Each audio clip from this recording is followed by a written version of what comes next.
And Tito is gentle and very fond of children. Who was Tito? I think my dream for South Africa is for South Africa to be a literate society. My name is Bulelani Futshane. My organization is called Township Roots, and we focus on improving the lives of young people in the impoverished communities, where we help them to vision beyond the poverty-stricken environment.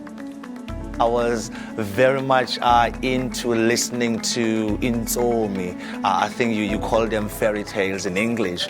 And I enjoyed that a lot. And it helped me to broaden my way of thinking and my imagination.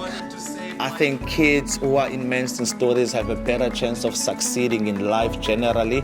Not only that, but I think it's important to also recognize how stories improve self-confidence and self-belief.